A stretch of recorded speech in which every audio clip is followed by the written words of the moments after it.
ओम नमः शिवाय। ओम नमः शिवाय। ओम नमः शिवाय।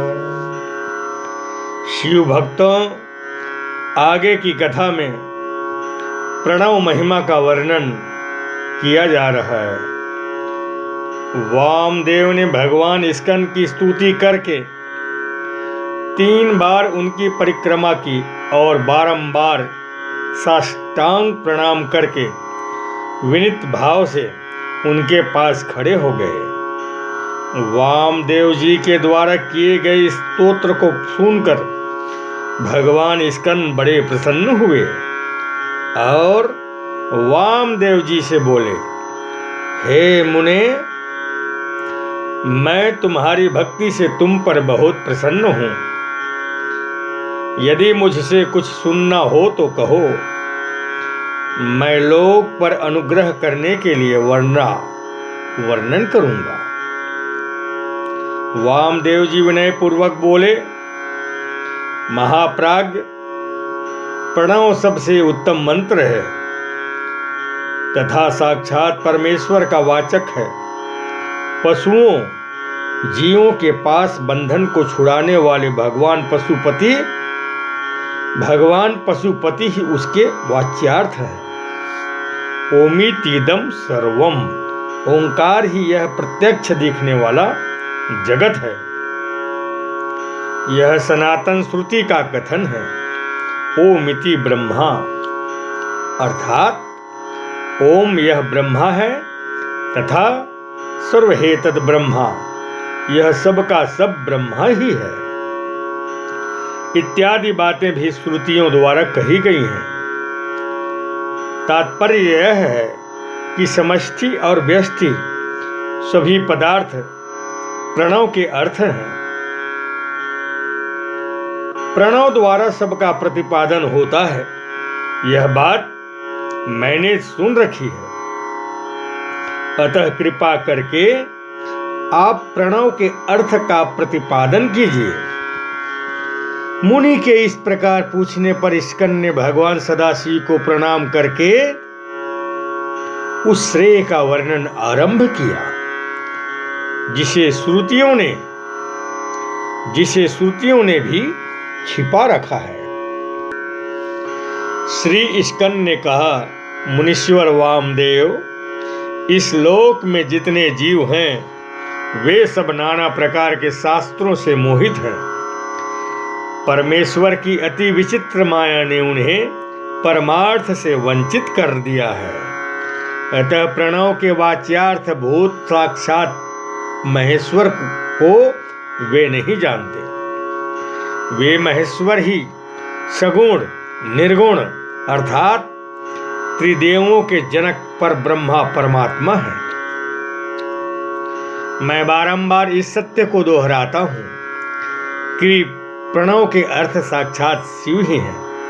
श्रुति स्मृति शास्त्रों एवं पुराणों में प्रधानतया उन्हीं को प्रणव का वाच्यार्थ बताया गया है। जो परमात्मा स्वयं किसी से और कभी उत्पन्न नहीं होता, वह परब्रह्म परमात्मा संपूर्ण ऐश्वर्य से संपन्न होने के कारण स्वयं ही सर्वेश्वर शिव नाम धारण करता है। मुमुक्षु योगियों को नित्य उनके इस स्वरूप का ध्यान करना चाहिए। इस मानव लोक में 4 वर्ण प्रसिद्ध हैं।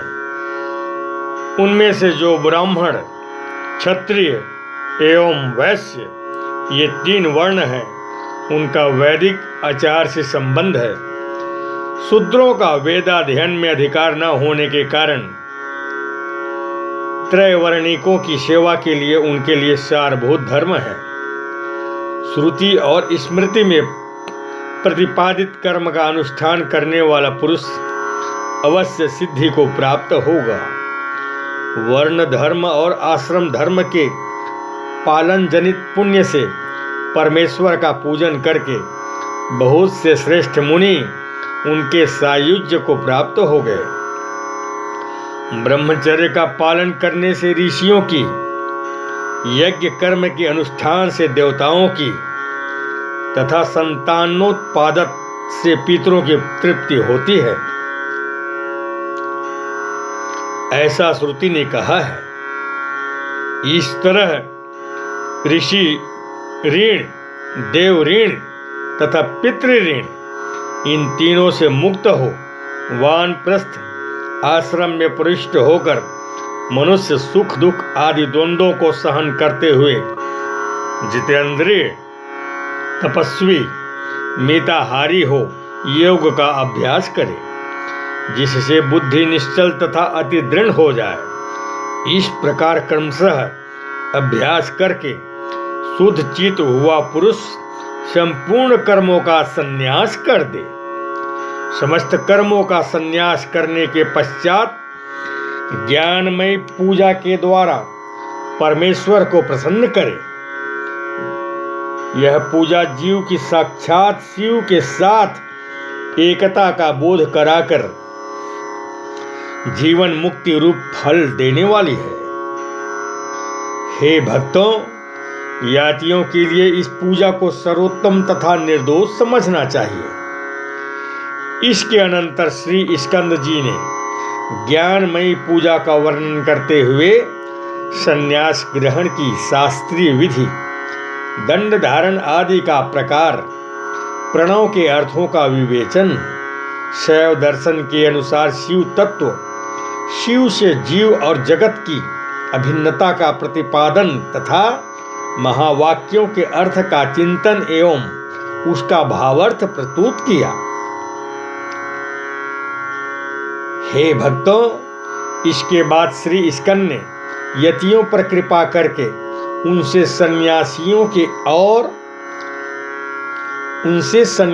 के क्षौर और स्नान विधि का वर्णन किया तथा यति के अंत्येष्टि कर्म, दशाह, एकादशाह कृत्य एवं द्वादशाह कृत्य का वर्णन तथा उसकी प्रक्रिया का विवेचन किया।